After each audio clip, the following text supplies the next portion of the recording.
Shola, and humble small ones like myself. I think the point really is to understand the kind of persona that he has the capacity to attract, and also his disposition to interact with younger people. Multidimensionally, of course, from the street trader to the university professor. And he has a knack for promoting talented people into position of relevance. He's very good at putting round pegs in round holes. As a followership of people that can lay claim to have been made by him, I can be said to be one of them, in that when I came into politics the first time, they supported me to be governor. I was here in Ondo State, campaigned for me. Yes, maybe along the line, by the time it was second term I was going to run, we went different ways. But that does not matter. It's all part of politics.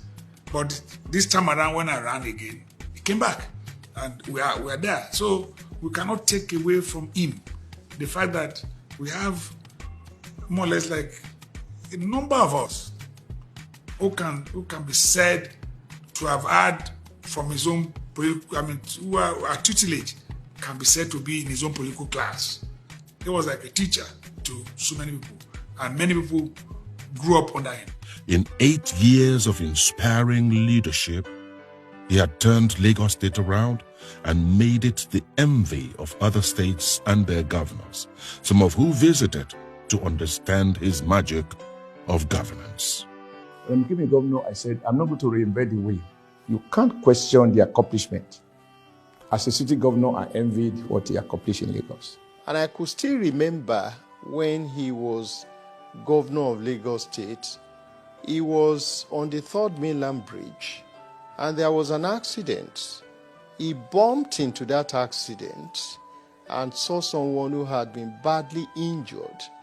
He stopped his convoy and personally picked on the victim and took that victim to the hospital and stayed with the victim, and later asked the Commissioner for Health to stay there and make sure the people that were badly wounded were properly taken care of. That is a worthy example. One thing we need to learn and we need to emulate from him, first of all, we need to look at his life and the characteristics that surround him. One of it is generosity, which Islam has laid emphasis on, which Almighty Allah too has laid emphasis on in the Holy Quran. Secondly, when you look at Bola Ahmed Tinubu, one of the embodiments that you need to see from him that is a go-getter, is a result-oriented person, is a political icon, and is a political strategist too. I actually joined this government in 2002. So I was with that cabinet for 5 years. Asiwaju was, and I'm sure he's still, a leader that is next to none. He's a kind-hearted man.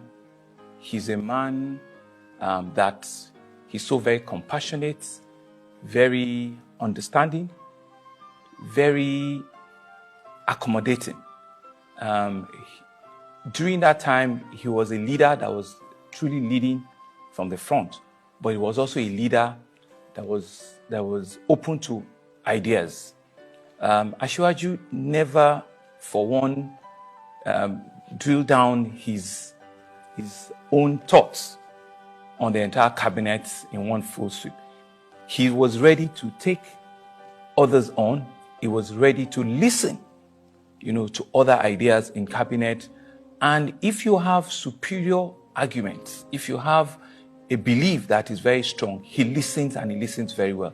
In 1999, when he became the governor of Lagos State, I was deputy governor in Kano State. So we had opportunities to meet together, to attend the NEC meeting, if I had the opportunity to represent my governor at that time, even though he was in a different political party, we were in PDP, but equally the same as governor and deputy governor, we had the opportunity to know ourselves. And from there, I started seeing him as a giant politician. And he has proved me right so far. Today I'm very, very proud to say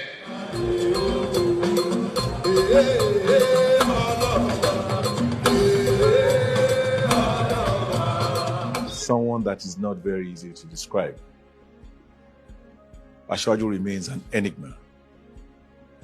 He is highly intelligent, he's very tenacious, extremely courageous, he's very dependable and very reliable.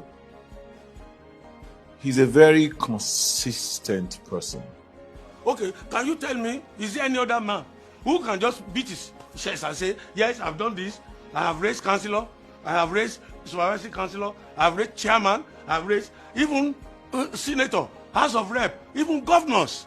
Where is that man who will not use only his wife and his children? He moved this to Isego because he has done his best in forming one of the largest political teams in Nigeria. When people believed it could not be done, he did it. Look at Lagos. What he enunciated, the program he formulated, have been followed by successive, and then Lagos today now is one of the best cities in Africa, if not in the world. This is coming from the brain of a single person and his ability to muster people together to have a common goal. Tinubu is one of the best governors Lagos State has ever produced. And consequent governor has followed his footsteps. He has also improved on the life of our youth. We sincerely assess him. I think his tenure in Lagos State, he did his best. He listens to everybody. But when he's by himself, later at night, middle of the night, you know the man that never sleeps. Sometimes we have dinner around 2 a.m., 3 a.m., not only me, with him alone, with other people like that. That's when he starts thinking what everybody has said since morning. Then he'll come out with the right decision to make. He's been very consistent and has left people without wavering. These governors of Lagos were very forthright. His governance of Lagos, very spectacular. As far back as at the time when I was there as chairman of the EFCC, we investigated almost all the governments then.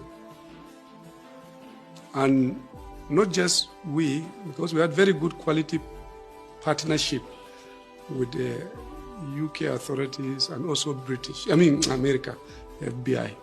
And I remember we did a thorough job in looking into Lagos State, honestly, genuinely. And I told you we were working with Metropolitan Police closely, and they were also looking at some of the governments because we had very close relationship, with the UK. Our people go there, we do business, they are interested just like we are also interested in seeing things are done very well and proper in Nigeria.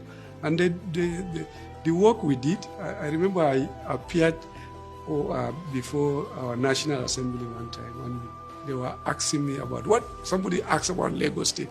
Say, what about Lagos State? I said, well, probably we've done our own, but it also has an international angle. What I meant then was that outside Nigeria, the authorities there are also looking, because Lagos economy was extremely important to all, very big economy, probably number 5 in Africa. And they were interested, they wanted to see how things are done. So they carried their own investigations, and it was okay, legitimate, because we relate very well. And I told the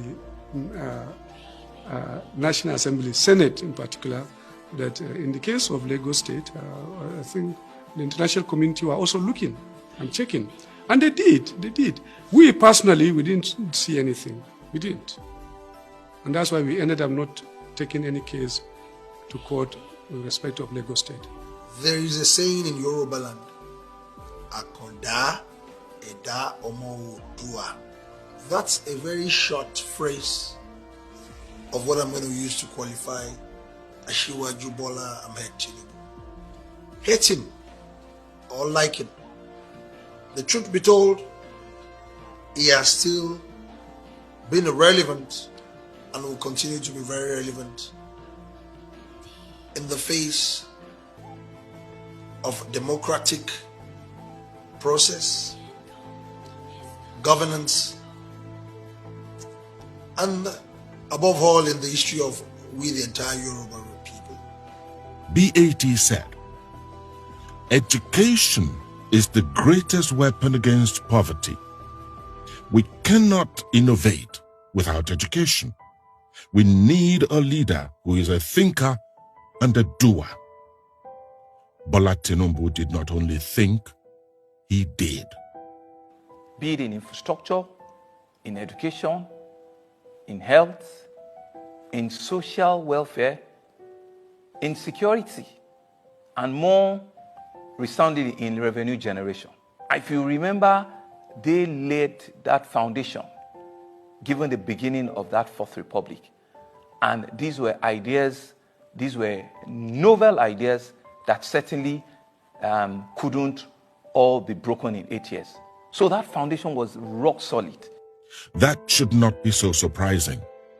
He had drank his fill from the well of wisdom and governance of the great Obafemi Awolowo.